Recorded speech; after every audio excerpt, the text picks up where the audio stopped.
Selamat datang di Pita, podcast Iman dan Takwa bersama Permadani Unpad dengan tema Unpacking Bakal Kuliah di Luar Negeri bagi Mahasiswa Muslim.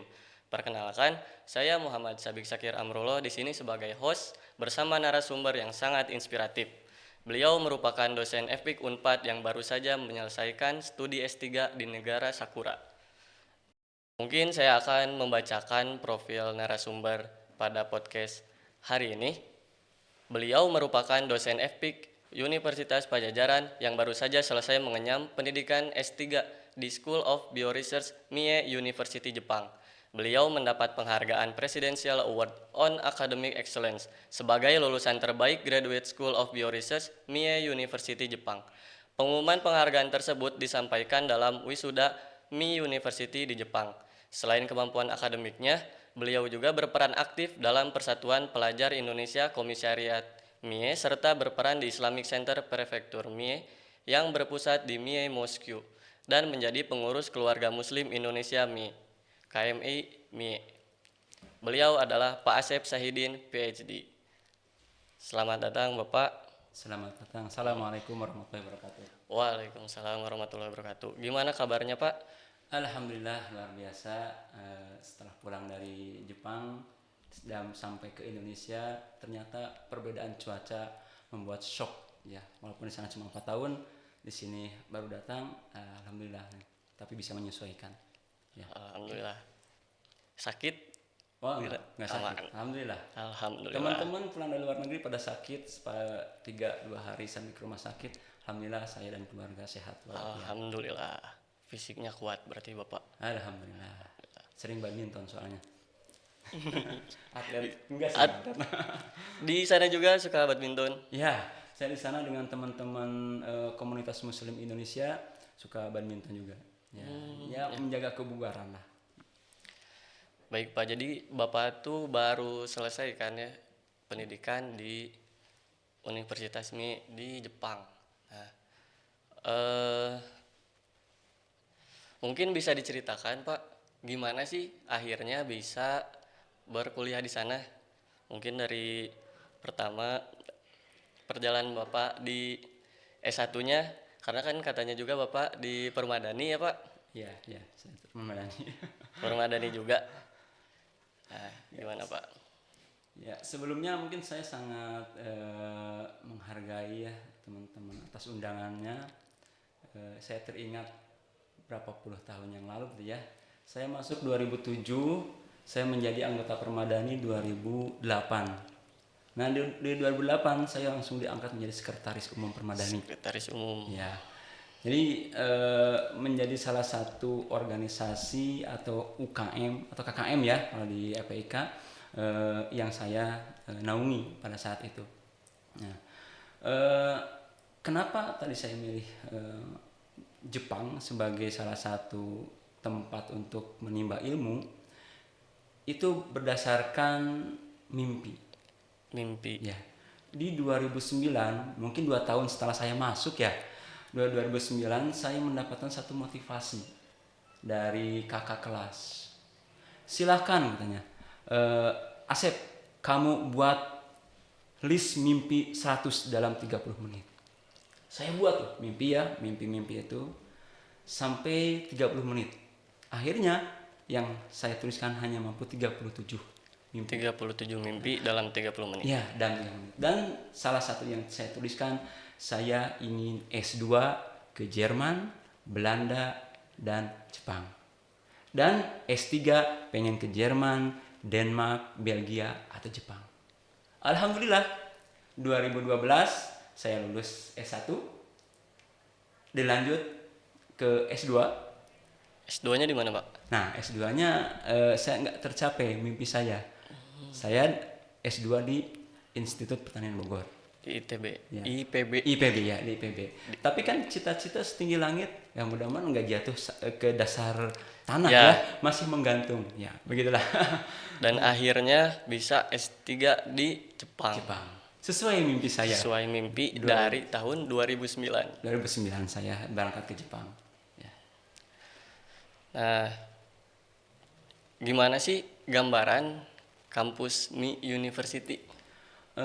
Kampus Mie University kalau dilihat itu kampus yang relatif kecil ya, tetapi sudah tua.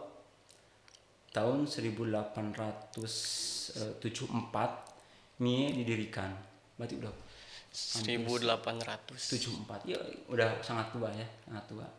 Tapi yang menjadi basicnya saya berangkat ke sana itu adalah sekecil apapun universitas ataupun sebesar pun universitas yang ada di Jepang itu memiliki kultur yang sama, kultur akademis yang sama, ya fasilitasnya hampir sama.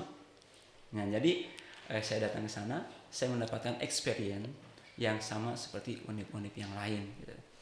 Yang kedua, Universitas Mie di Jepang itu strategis tempatnya karena diapit oleh provinsi-provinsi terkenal di Jepang. Ya. Contohnya Nagoya, Osaka, Kyoto. Pelancong yang datang dari luar negeri ke Jepang itu pasti ingin ke Kyoto Ya. atau ke Osaka. Saya cuma 2 jam saja ke sana. Jadi saya bisa keliling ke tempat-tempat yang fenomena yang ada di Jepang. Ke Osaka dekat, ke Kyoto dekat. Ya. Begitulah. Itu kelebihan dari Universitas Mie ya. Posisinya sangat strategis. Jadi recommended buat teman-teman mahasiswa yang ingin berkuliah di Jepang.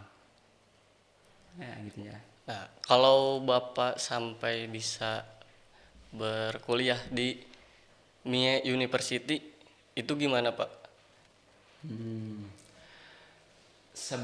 Mungkin saya pada saat itu punya mimpi yang tadi saya sampaikan, saya tuliskan di dalam satu lembar kertas, saya simpan di tempat kosan saya ya, saya lihat tiap hari.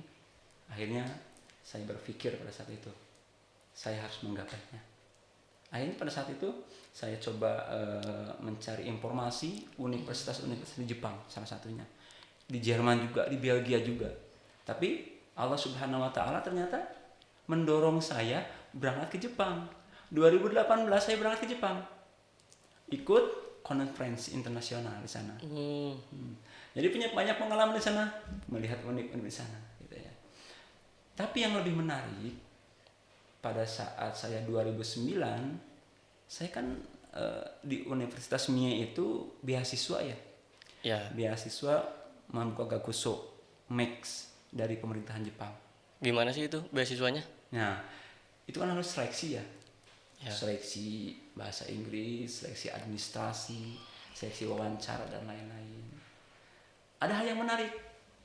Pada saat saya mau seleksi bahasa Inggris, kan harus ada TOEFL ya. Ya. TOEFL, TOEIC ataupun IELTS ya. Ya. Saya coba tes di Bandung. Sebelum tes, saya datang lebih pagi dengan teman-teman ya saat itu. Lebih pagi, saya berangkat ke masjid dulu. Ke masjid dulu, dikarenakan masih nunggu. Saya sholat duha dulu di sana. Sholat duha, saya berdoa, ya Allah, berikan aku yang terbaik atas tes ini. Ya. Tes 2 minggu kemudian pengumuman keluar, hasil tesnya tidak memuaskan. Tidak memuaskan. Tidak masuk kualifikasi buat mendapatkan beasiswa. Dikarenakan saya sudah menyampaikan ini yang terbaik, ya sudah, saya berusaha lagi buat les dan lain-lain. Akhirnya tidak sempat ikut tes lagi, saya malah langsung dipanggil, diarahkan Allah Subhanahu wa taala buat berjalan ke Jepang. Ya. Dipanggil langsung oleh supervisor, pembimbing ya pada saat itu, buat berangkat ke Jepang dan menyampaikan berkas. Alhamdulillah saya diterima di universitas dan mendapatkan beasiswa. Wah, jadi tadi teh hasil tesnya kurang memuaskan. Tidak memuaskan. Tapi tidak memenuhi syarat. Tidak memenuhi syarat. Tapi akhirnya dipanggil Dipanggil. dan mendapat beasiswa itu. Ya. Keren, bener-bener emang takdir Allah gitu ya. Takdir Emang Allah itu. benar-benar rahmat Allah gitu.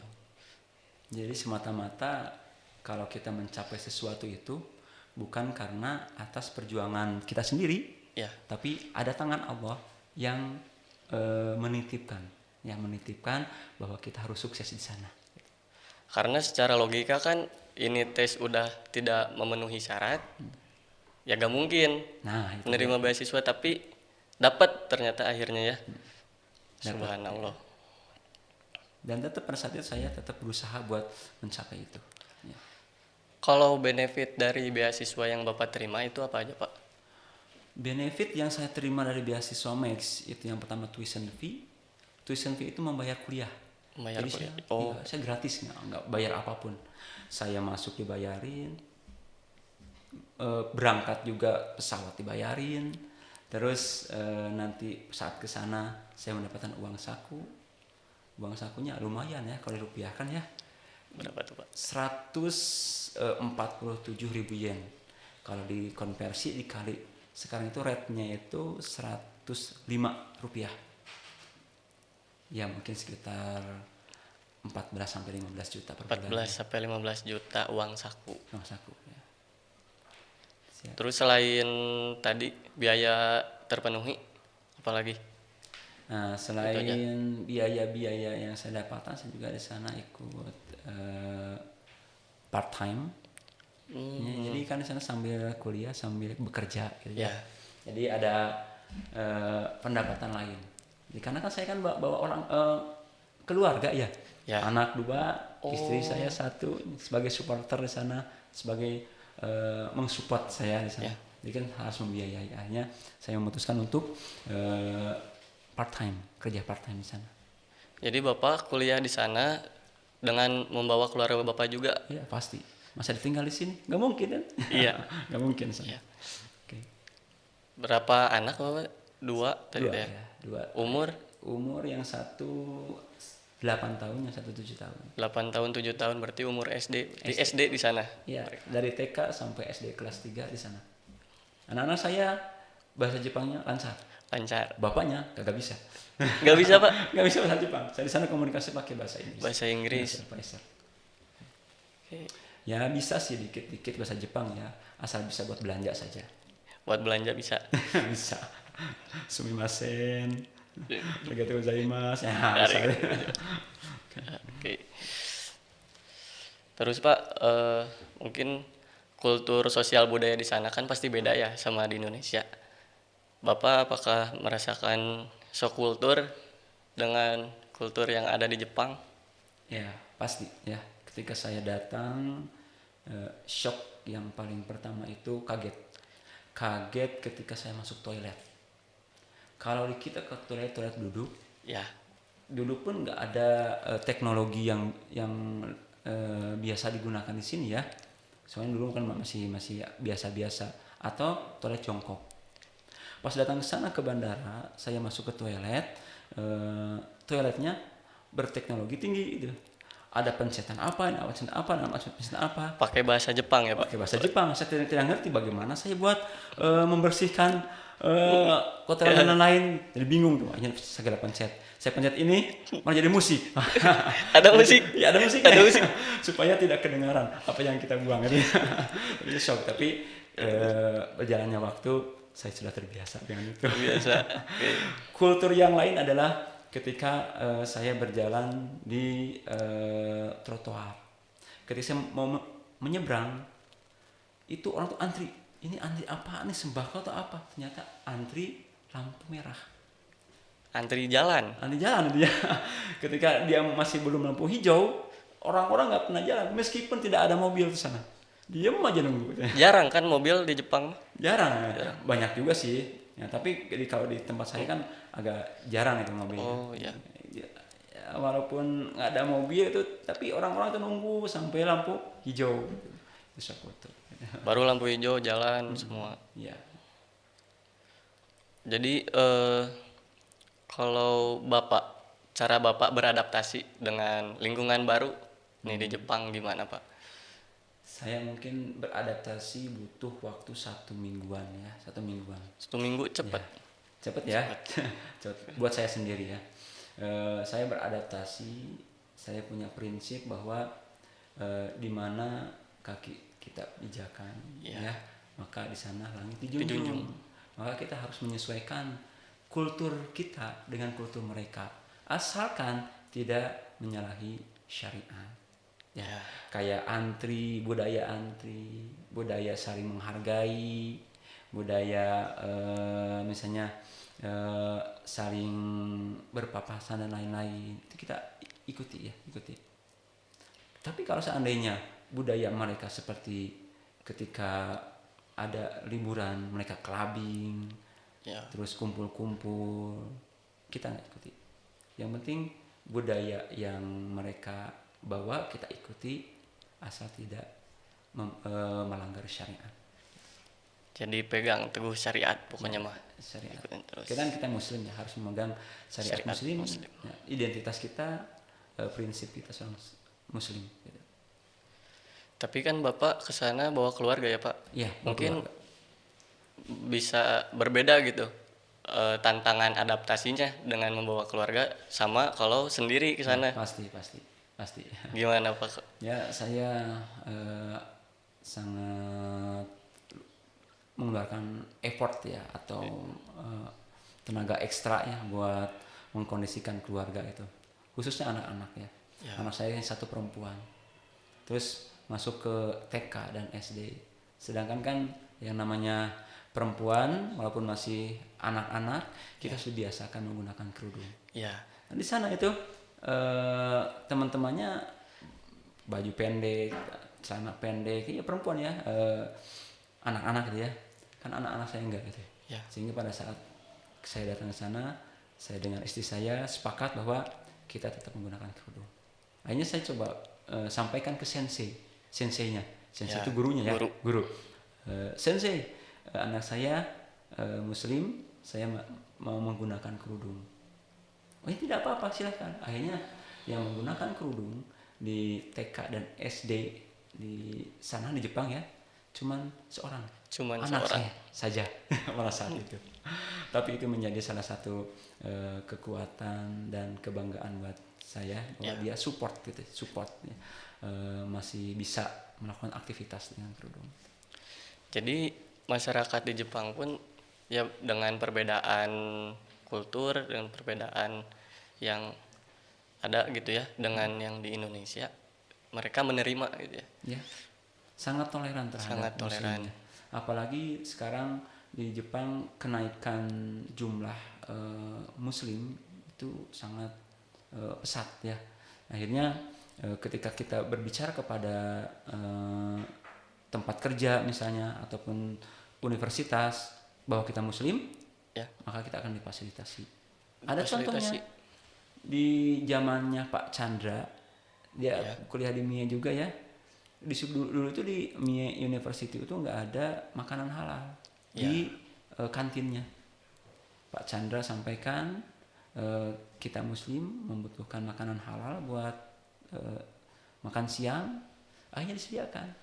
Kita butuh sholat, bicarakan ke kampus, disediakan musola. Nah, itu toleransi dari pihak mereka itu sangat respon lah apabila kita menyampaikan dengan baik-baik. Oh ya, jadi toleransinya sangat tinggi. Tapi mungkin itu kan di lingkungan universitas nih Pak.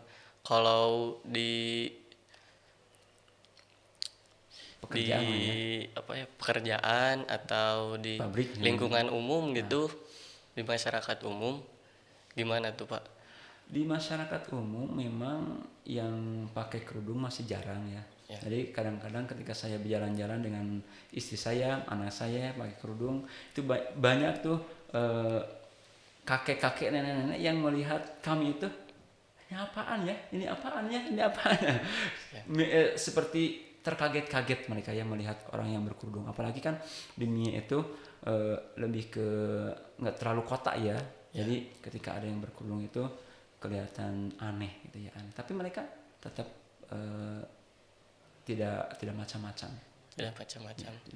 sangat toleran insya Allah. Sangat toleran. Jadi jangan khawatir bagi teman-teman mahasiswa sekarang yang ingin kuliah ke sana, jangan khawatir tentang kultur di sana.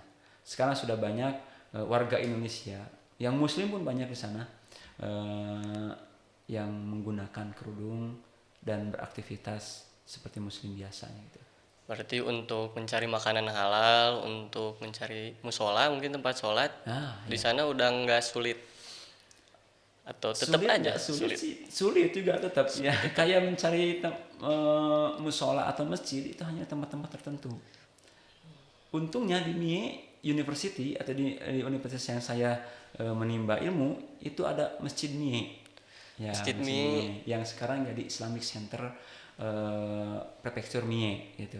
Itu ada masjid besar di sana. Nah, kalau di tempat-tempat umum kayak di taman, di swalayan, itu susah buat mencari tempat buat sholat. Makanya kita harus benar-benar memegang akidah kita. ya. Kalau tidak dipegang maka kita nggak akan sholat. Bingung di mana sholat gitu. Ya. Hanya pengalaman saya itu sholat itu di bawah pohon. Kalau di taman ya di bawah pohon, orang-orang lalu lintas ngelihatin kita lagi sholat gitu ya. Udah cuek aja, yang penting kita melaksanakan kewajiban kita sebagai seorang muslim. Atau di koridor saya. Ya, yang penting tempatnya gak najis. Ya, gak najis dan bersih. Itu udah pasti ya. Bersih. Oke. Tapi mungkin itu aspek penting yang mungkin sulit sih buat mahasiswa muslim, karena kalau di misal kuliah di luar negeri kita bawa sendiri gitu, dengan iman yang naik turun sendiri kan ngerasa bebas gitu. Nah, jadi gimana sih cara menjaga gitu? Ya, itu memang satu tantangan tersendiri ya buat kita yang berada di luar negeri, terutama di negeri minoritas muslim ya.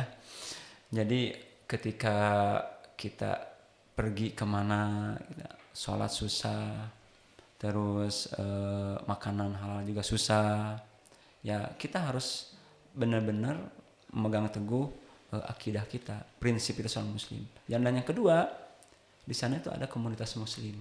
Ada komunitas muslim. Nah, kita harus bisa berhubungan dengan mereka, ya, supaya saling menguatkan gitu, menguatkan dalam kebaikan bahwa kita itu muslim, kita harus menjalankan kewajiban sebagai seorang muslim, sholat, berdakwah di sana gitu. Bahkan ada satu pengalaman, saya itu pernah mengurusi jenazah yang meninggal di sana.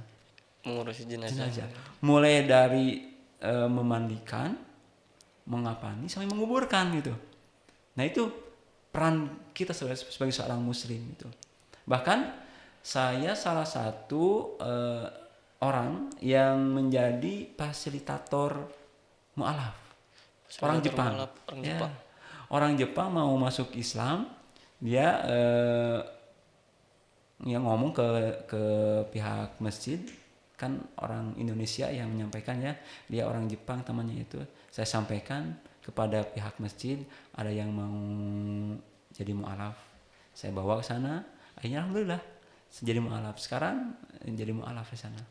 Keren. Sedikit-sedikit menjalankan syariat kayak sholat, ya, azan, sambil terbata-bata gitu.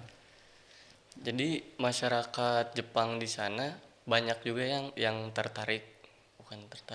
tersentuh hatinya mungkin dengan Islam.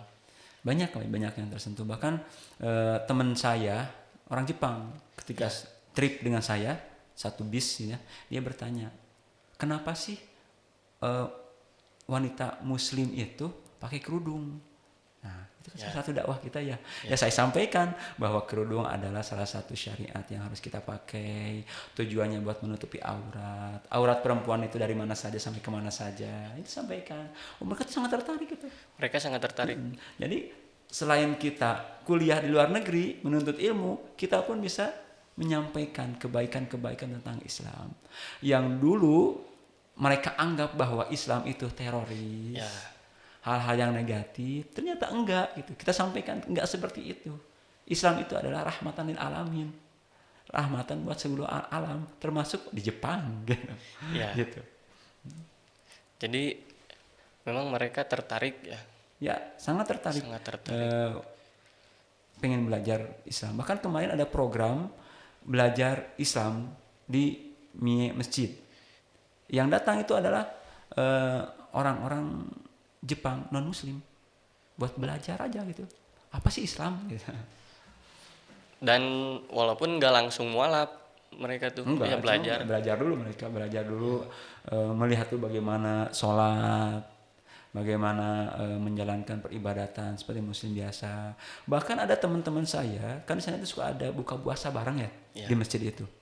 Dia datang, ikut buka bersama bareng, makan bareng, terus ketika sholat dia duduk di belakang ngelihatin. Ngeliatin, Nah, cuma gitu aja. Udah 2 tahun berturut-turut seperti itu. Ya kita doakan semoga menjadi mualaf. Dia masih muda, dia masih menjadi mahasiswa. Tapi sampai sekarang belum mualaf. Pas saya pulang, saya masih belum mualaf. Semoga mualaf. Ya, semoga menjadi mualaf bisa. Jadi Pak, kalau di Islamic Center Prefecture Mie ini kegiatannya apa aja Pak? Banyak kegiatannya ya. Di Islamic Center itu ya hanya orang-orang Indonesia. Yaitu diurus oleh orang Indonesia, ada Pakistan, ada Bangladesh, ada Sri Lanka, Internasional. orang Mesir, Egypt, orang-orang Arab juga ada, orang Afrika juga ada, Kenya dan lain-lain. Kita berkumpul di sana orang-orang Muslim semua membentuk satu program buat anak, gitu ya, belajar buat anak-anak di sana. Kan jangan sampai anak-anak di sana dicekokin oleh kultur Jepang, tapi kultur Islam sendiri tidak. Hanya kita fasilitasi di sana, gitu. Oke. Nah, dengan kesibukan Bapak di sana,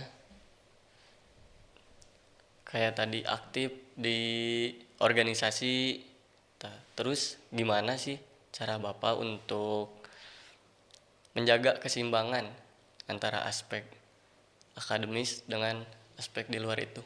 Ya, ini yang sering mahasiswa tanyakan ya, apalagi mahasiswa baru gitu ya, bahwa bagaimana sih kita menyeimbangkan antara belajar dengan kegiatan-kegiatan. Kita harus yakin bahwa yang memberikan semua itu adalah Sang Maha Kuasa, Allah Subhanahu wa taala. Kita sukses atau tidak sukses, Allah yang Subhanahu wa taala yang memberikan pada saat itu. Jadi kita harus membalanskan atau menyeimbangkan antara hablum minallah kita dan hablum minanas kita.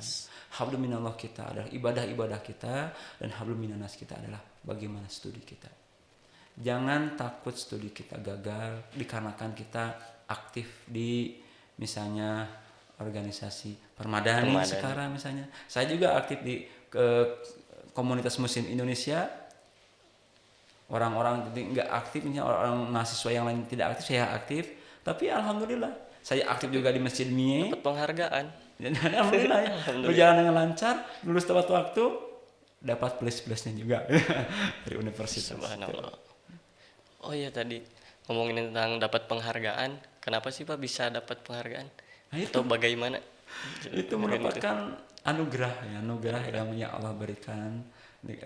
Mungkin itu positif atau plusnya ya dari aktivitas saya di sana, bahwa saya berprinsip ketika kita sudah terjun pada sesuatu, maka saya akan bersungguh-sungguh. Saya menjadi mahasiswa Fakultas Perikanan dan Ilmu Kelautan, maka saya akan bersungguh-sungguh. Maka pada saat saya S3 pun, ketika saya masuk menjadi mahasiswa S3 Universitas Mie, maka saya berjanji akan bersungguh-sungguh. Kalau sudah bersungguh-sungguh, maka manjadda wajadda. Siapa yang bersungguh-sungguh, dia akan mendapatkan yang terbaik dari Allah Subhanahu wa taala. Dan akhirnya Allah Subhanahu wa taala menurunkan itu tambahannya. Selain lulus, ada plusnya. Dapat penghargaan Presidential Award on Academic Excellence. Ya. Apa itulah, nggak tahu. Pas saya baca gak ngerti. Bahasa Jepang semua itu. Iya, bahasa Jepang. Saya kaget juga ketika saya dipanggil oleh rektor ya pada saat wisuda, dipanggil untuk mendapatkan President Award for Excellent Academic. Asep Sahidin. Saya kaget. Silahkan maju ke depan. Saya udah maju aja ke depan. Berikan satu sertifikat dan satu buah souvenir. Sebenarnya pulpen ya yang saya bawa. Pulpen. Nah, pulpen Dari Jepang. Ini asli dari Jepang ya, pulpen ini.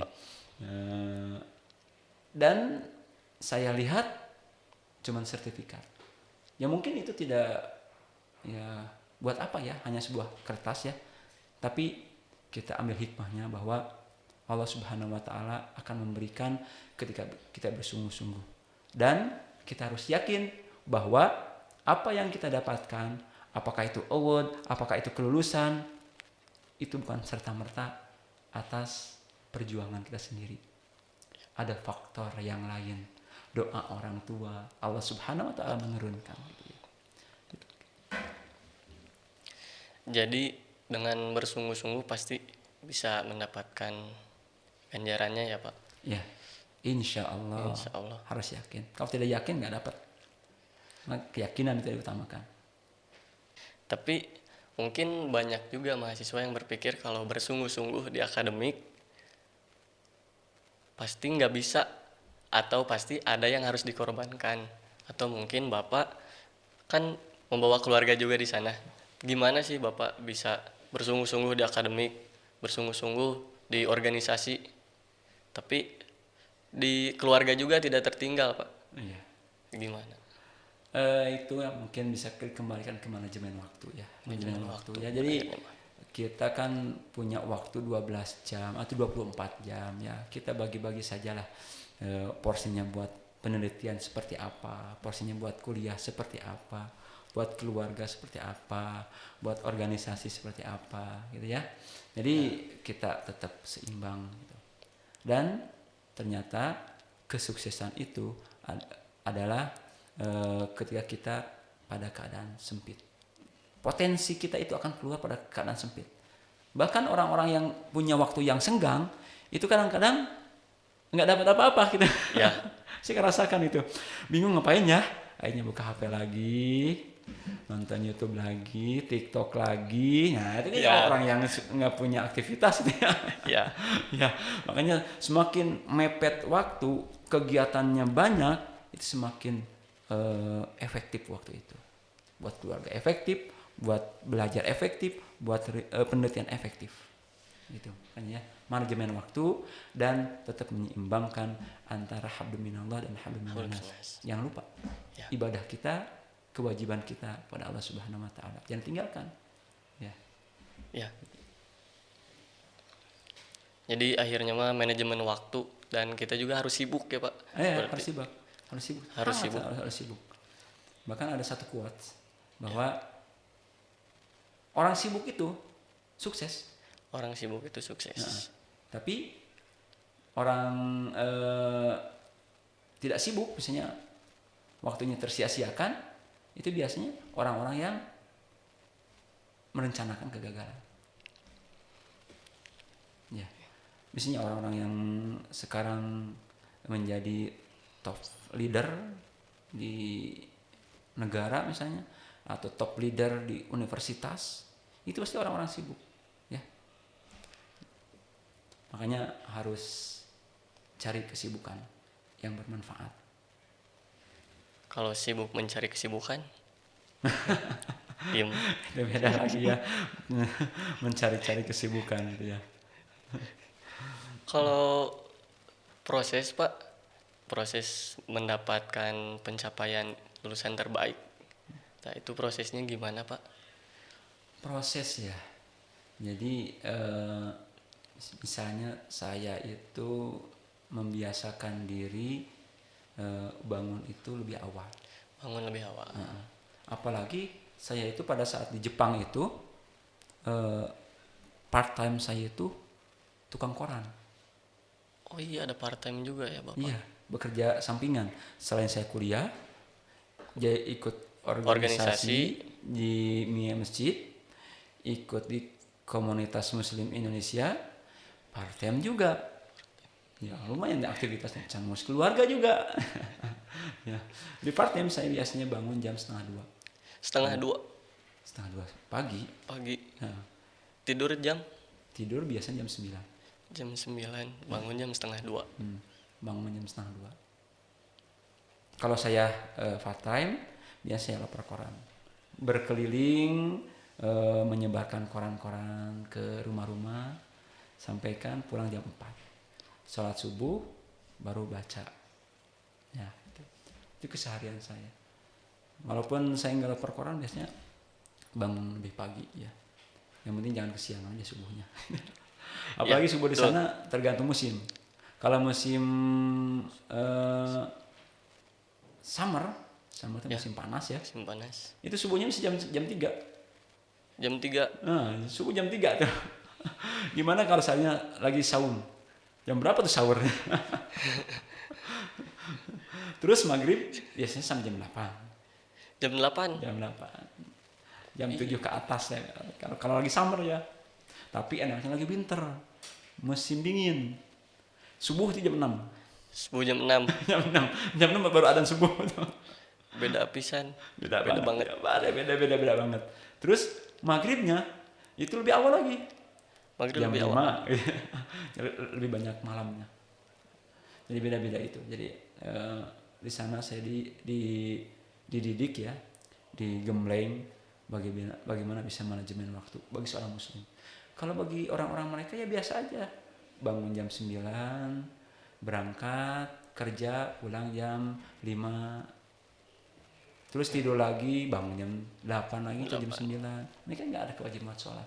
Seorang muslim harus sholat, bangun jam 3. Kalau setelah sholat mau tidur lagi, ya gimana kita ya? Tawadul itu yang penting bisa melaksanakan kewajiban.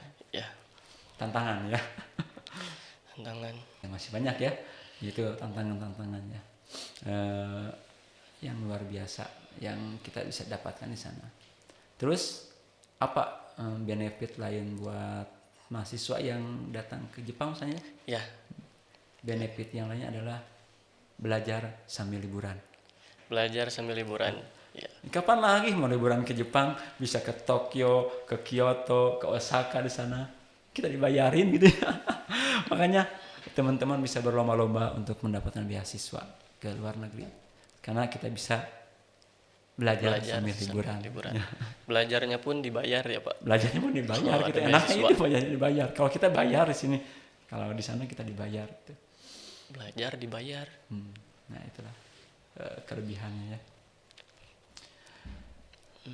Itu ya saya pesan buat teman-teman Permadani di sini, perkuatlah akidah supaya tidak hilang identitas kemusliman kita dimanapun kita berada.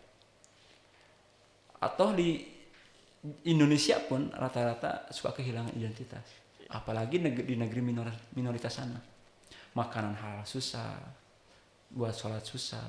Kalau kita tidak kuat akidah kita, maka kita akan kehilangan identitas kita sebagai seorang muslim. Gitu. Begitulah ya, cerita-cerita saya di Jepang. Banyak hal ya yang kita bisa dapatkan. Mungkin bisa di luar dari tentang sebagai mahasiswa, mungkin ada nggak cerita yang menarik gitu selama kehidupan di Jepang? Cerita yang menarik ya, ada cerita yang menarik tentang makanan halal. Makanan halal. Saya itu pada saat datang disampaikan tuh produk ini bisa dimakan. Saya makan, wah ternyata enak banget. Namanya itu keripik apa? Saya sampai tiap hari makan itu. Bahkan makan nasi pun dengan keripik itu. Setelah 3 bulan saya makan itu, saya datang ke teman saya sambil bawa itu. Kang, ini keripik enak banget. Wah enak katanya. Iya saya enak. Pas dia lihat, ini keripik apa katanya. Nggak tahu saya keripik apa nih, enak banget. Ternyata, iya pantas Pak, pantas ini enak katanya. Ini keripik campuran daging babi. Daging babi. Allah, baru selama itu sama 3 bulan saya makan daging babi. 3 bulan. Saya langsung itu beristighfar. Saya nggak beli lagi itu. Karena nggak tahu tuh ya. Ya pantasan enak, gurih gitu. Ini daging babi, campuran daging babi. Jadi itu cerita. Dan cerita yang kedua, ada teman saya yang saking selektifnya mencari makanan halal, Ya. ya. Sampai nanya, air mineral yang halal yang mana ya? Yo ya, Air air mineral. mineral semua juga halal. Air mineral yang halal. Yang halal yang mana? Ternyata semua air mineral juga halal semua. Tanyakan. Gitu. Cerita ya pengalaman ya. Jadi kalau ingin makan memang harus Selektif. hati-hati, selektif. Jangan sampai kecolongan seperti saya. Dulu Bapak B.J. Habibie ketika awal ke Jerman juga kecolongan. Makan sosis babi. Pas ditanya enak sosis babi gitu. Ini dimuntahkan. Saya beristighfar saja, soalnya udah masuk ke perut. Mudah-mudahan tidak menjadi daging saya. Karena tidak tahu. Nanya ke orang Jepang bisa dimakan, emang bisa dimakan, Masih makan. tapi nggak halal. Tapi enaknya di Jepang itu, kalau kita bertanya, ini ada daging babinya tidak? Ini ada alkohol tidak? Ini ada mirinnya tidak? Kan itu yang membuat haram ya. Ya. Mereka akan sampaikan, ini ada daging babinya. Mereka akan jujur. Tujuannya bukan buat muslim, bukan. Buat kesehatan. Siapa tahu buat ada yang kesehatan. alergi babi, Ya. ada yang alergi alkohol gitu. Makanya kita seperti orang yang punya alergi. Ya. Tapi kita buat makanan halal. Begitulah cerita-cerita yang di sana. Seru ya kalau kita selama 4 tahun di sana ya, sambil jalan-jalan kultur dengan anak saya, dia jalan-jalan. Jadi mereka Ya, saya keluarga. ajarkan jalan kaki, bawa tas anak saya itu berat banget ya. Namanya Tasnya berat. Iya, tasnya itu namanya kan ada rondo seru. Rondo seru. Ya, kalau bahasa Jepangnya itu ya. Wah, itu berat banget. Ternyata menanamkan buat kerja keras dari sejak dini gitu ya. Memang itu tasnya berat atau isinya berat? Tasnya juga Tasnya berat. dibuat berat. Bukan dibuat berat, memang udah berat. Berat. udah berat. Apalagi sama isinya yang banyak itu makin berat lagi ya. Oh, Gitu ya. Jadi udah Menanamkan. ditanamkan buat mereka harus survive dengan tekanan gitu ya. Jalan kaki. Ya, kalau di sini mungkin dikit-dikit naik motor, dikit-dikit Grab, dikit-dikit Gojek, gitu ya. Sana enggak. Banter-banter kita menggunakan sepeda ya. Sepeda, bahkan sepeda itu bisa berapa kilometer sehari itu ya. Jalan kaki, paling naik kendaraan umum gitu. Ya. Begitulah pengalaman. seru Ya, di Jepang. harus siap buat mahasiswa yang berangkat ke sana. Oke, baik Pak. Terima kasih atas ceritanya, sangat seru dan sangat inspiratif. Kalau yang saya tangkap, yang pertama dan yang paling utama, karena kita sebagai mahasiswa muslim harus menjaga identitas itu ya, Iya, dimanapun, kapanpun. Dan dengan menjaga identitas itu, malah banyak karunia-karunia Allah yang turun ya Pak. ya. Sangat saya rasakan itu ya. Seperti penelitian dimudahkan. Penelitian dimudahkan. Padahal teman-teman saya itu terus di lab, tapi susah banget itu ya. Akhirnya saya mencoba yang lain itu, saya dimudahkan buat penelitian, buat publikasi juga dimudahkan. Publikasi. Mudah terbit gitu, dan mendapatkan supervisor atau pembimbing yang sangat baik. Allah memudahkan itu. Subhanallah. Mungkin terakhir, wejangan dari Bapak buat mahasiswa yang akan melanjutkan pendidikan ke luar negeri, apa nih Pak? Bagi mahasiswa yang ingin atau sudah sekarang proses mau ke luar negeri ya, saya titip pesan ya, jaga identitas kita selalu seorang muslim, dikarenakan bukan kesuksesan duniawi yang akan kita bawa ke akhirat nanti, yaitu kesuksesan ruhania kita, yaitu kita sebagai makhluk harus bisa menempatkan diri gitu ya. Kita beribadah pada Allah Subhanahu wa taala. Yang kedua, untuk mempersiapkan kita di negeri minoritas, maka kita persiapkan dengan ilmu fikih kita. ada fikih darurat di sana. Ketika kita sholat seperti apa daruratnya. Kita wudhu di musim dingin, kita di luar buka sepatu, wudhu biasa dingin. Dan ada fikihnya. Tidak usah membuka sepatu, ada menggunakan fikih khuf namanya itu. Jadi belajar fikih sebelum atau baca-baca ya sebelum berangkat ke negeri minoritas. Dan yang ketiga, jalin silaturahim dengan warga Indonesia yang sudah lama di sana.